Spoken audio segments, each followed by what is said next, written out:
Hey there, Marcus Hutzel here, and this is the K&F Concept VA18 Plus 72-inch tall aluminum video tripod with the VH081 fluid head. It sells for only about $150 at the time of this video, and that's a very competitive price for a video tripod with a fluid head. K&F Concept sent me this tripod for review. I agreed to make a video about it. No money changed hands, but I do get to keep the tripod. Now, I have started to get many emails from various manufacturers asking me to review products, but many of those brands I don't know, and for products that I don't and probably wouldn't use, so I don't take on those products or videos. The difference for me for this tripod is that I did already have and use a few different K&F Concept products. My most used tripod is my K&F Concept S210 tripod, and I have some of their other filters as well as some other small gear items. And their products have been really good for my needs. They've been a very good balance between budget and build quality. And I use fluid head tripods in my professional work in live event production, but I didn't have a more video-centric tripod or fluid head tripod of my own, so I wanted to test and I was excited about this VA18 Plus. With that being said, K&F Concept does not get to see this video before it's posted, and all the opinions in this video are mine and mine alone. So with that out of the way, let's talk more about this tripod and its features. Again, this is a video-centric tripod with a fluid head for smooth panning and tilting versus more photographic style tripods like any of these that have a ball head style mount on top that is really meant to be locked down in a single position. And the term fluid head can be applied a couple of different ways.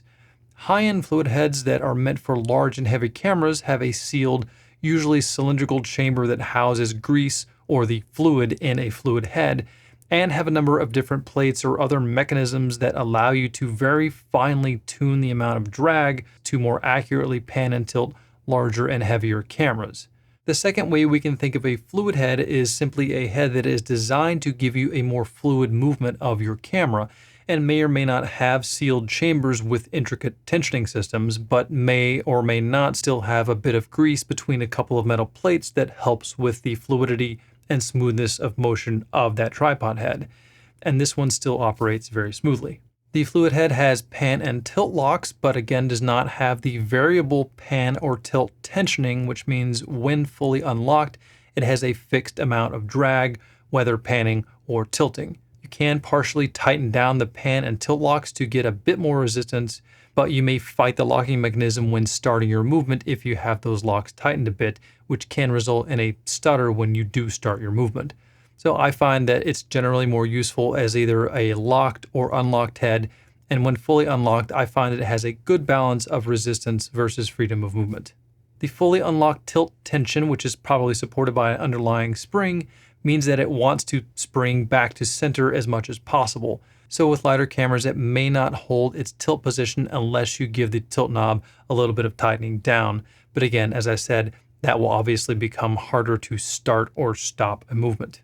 Larger and heavier cameras will be able to overcome the fixed tilt tension and hold their position better when the tilt knob is fully unlocked.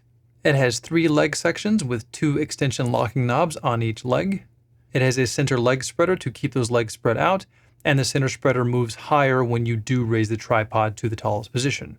But there is no lockdown function of the center spreader, nor can the center spreader get any wider, so the entire tripod has a fixed leg angle. Packed down, it's only about 88 centimeters or 34 inches tall.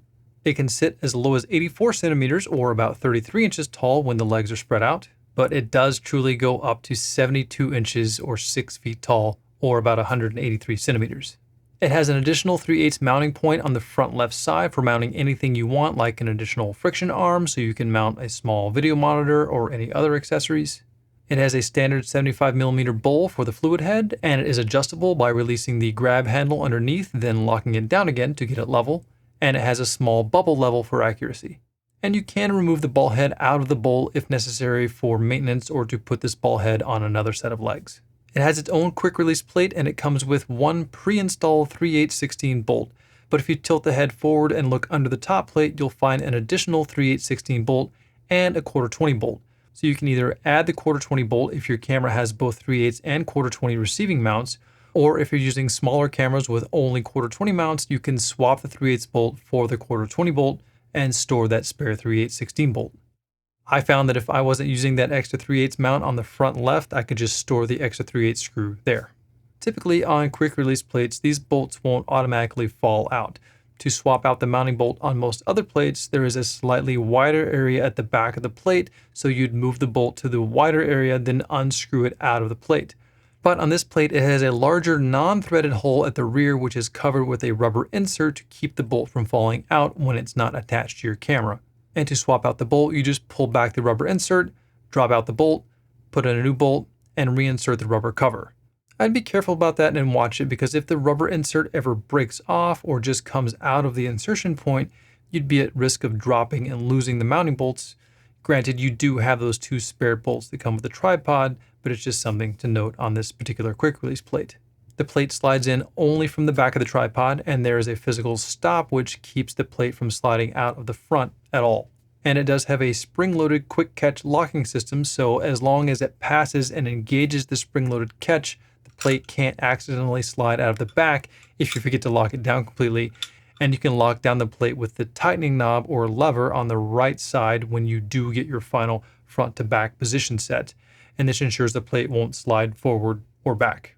It is a ratcheting style wing nut or lever style knob, which you can pull out to disengage the plastic knob housing from the underlying bolt, so you can reposition the plastic lever part, then release to re-engage the lever on the bolt to get a better position of that lever. Other tripods in this class have the plate lock knob in the same position there on the right side, but some of those other brands have a round knob instead of a lever style, and larger tripods often have that plate lock knob down in front, completely out of the way. I do have some more comments on this particular locking knob, which I'll come back to in just a minute. To release the plate, loosen the tightening knob, press and hold the button on the left side of the mount, and slide the plate out of the back. The legs are made of aluminum, with most of the joints in plastic housings with plastic locking knobs. Plastic around the joints and hinges is typical of even more expensive tripods. I don't know if the insides of these joints are metal, but plastics are one way to keep the weight down. It comes with a single detachable handle which can be attached to either the left side or the right side of the head. It has standard small clips on the legs to use when it's folded up to keep the legs together for transport. It comes with 2 Allen wrenches for tightening the mounting bolts and the other Allen head bolts on the tripod to keep the legs and joints tight. The feet do adjust around their own inner ball mount, but they do not have spikes, so it's just the rubber feet. It comes with a carrying case and a shoulder strap for that case. There is a small zipper pocket inside the carrying case to keep the Allen wrenches or maybe even the plate and extra bolts. And packed down, it's fairly slim and relatively lightweight as compared to a lot of other video tripods out there, and fits into its bag very nicely, and the whole kit is very comfortable and transportable. Some of the marketing lists this tripod as heavy duty. I'll touch on that in a bit, but it does support cameras and equipment up to 8 kilograms or about 17.5 pounds. The legs extend very smoothly. Once you loosen the leg locks, this tripod goes up or down very easily. Some larger and heavier tripods are just so much heavier that they can be harder to raise or lower. But this one, being only 8.5 pounds, is so easy to just loosen the legs and quickly lift this tripod higher without much effort. It feels solid and smooth and makes for quick adjustments. So again, some of the materials state that this tripod is heavy duty, and I think it would clarify that a bit. I think the term heavy duty or medium duty of a support system like a tripod needs to relate to the type of equipment the manufacturer expects that you would be mounting to it or using with it. I think this tripod is aimed at users of mirrorless cameras like Sony a7 IV or maybe a Canon C70, or camcorders like the Panasonic CX350, or maybe smaller cinema cameras like a Sony FX6. And within that weight class of cameras, this tripod I think would work very well for being supportive while also being very mobile. Heavy, medium, or light duty obviously should be in relation to what you put on this tripod. So for mirrorless or hybrid style cameras, I'd say it's heavy duty.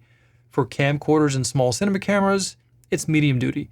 And for larger camera systems, it's light duty. Having to take an unnecessarily heavy tripod that weighs upwards of 18 to 25 pounds to support a relatively light camera like the CX350 can be counterproductive at times. I was quickly able to set up, mount, and balance the CX350 with relative ease, and the tripod stays in its position very easily even with this medium-sized camcorder.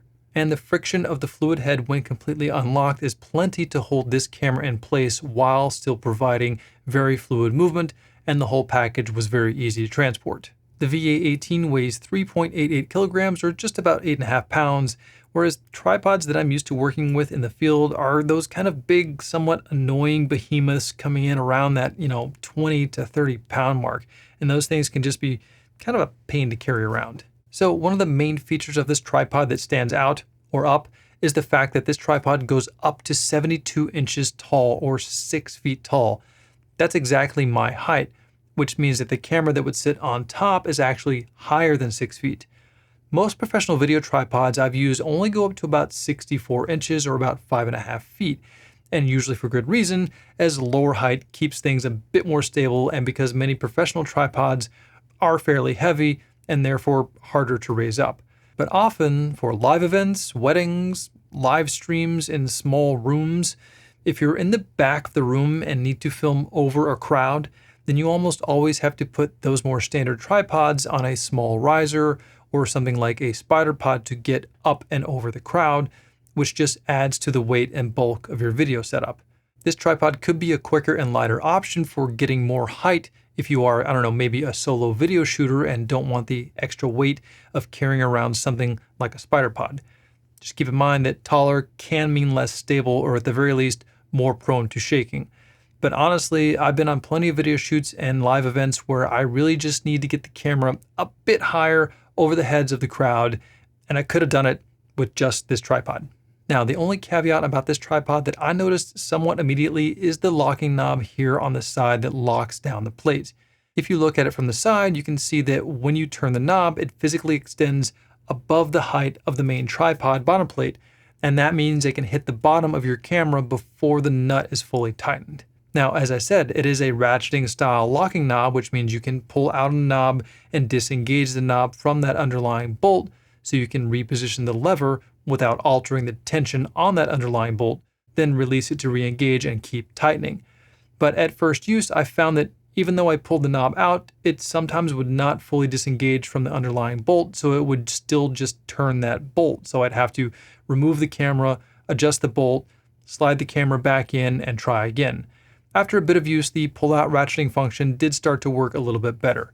But also after a few uses, the outer ratcheting knob actually started to unscrew the smaller internal bolt from the underlying bolt, and you can see this here. It's starting to come unscrewed from within the outer knob housing, revealing the spring mechanism that allows that pull-out ratchet function. So you have to watch that small inner bolt doesn't start to come unscrewed as you use the ratcheting function, or else the whole thing could come apart and you could lose the spring and just have to replace the entire bolt. It's completely usable, but I think that knob could be better designed, better positioned, or maybe just changed to a round style knob so there would be no ability for it to hit the bottom of the mounted camera. The bag is fairly simple, it's lightly padded and will keep the tripod from getting scraped up, but I'd be careful about tossing it into the back of a truck or a van. Personally, I'd take some precaution with the limited padding of the bag. So I was able to get very smooth pans and tilts out of this tripod. It feels very smooth, and I've been very happy with its functionality thus far. Much heavier tripods really can be a pain in small studios or on one-man or one-woman operations when you just want to reposition the camera. It takes the whole body to grip and lift those larger and heavier tripods. This one has enough weight to it to provide stability, but not so much that it's troublesome to move. I like the fact that it's not overly heavy. It's easy to deploy, easy to pack up, and easy to carry. Just keep in mind that depending on the environment, you may need to weight it down a little more. Other competing tripods in this category can go for between $200 to $300 and up, of course, into the thousands. I say this tripod is great for people just starting out, single operators, on a budget, personal or home studios or YouTube studios, but still wants a tripod that's not cheap. I've been very happy with the build quality of other K&F Concept products as well as this tripod. Because of the slightly lighter weight, the plate locking knob that hits the bottom of the camera, and the basic bag, I wouldn't get this for heavier professional use or for rental house use. Mainly because rental items are going to get abused and thrown around, and from my experience in live events for 20 years, I would trust myself with this tripod, but trusting others to treat it well and be patient with that locking knob is a bit tricky. and they may inadvertently damage it in the long run by constantly tossing it into a road case. But for me here in my home studio, or maybe for you and your small videography studio, or even possibly even taking it out to do some remote video shooting, for $150, it's a great first video tripod that will get you very smooth shots and support your small to mediumly sized camera rigs. And it's really hard not to like that 6-foot height. And I think that's it.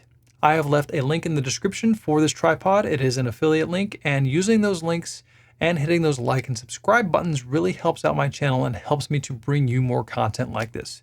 So until next time, my tripod can probably go higher than yours if that's important to you. I don't know. It's a cool feature. So see you next time. Later.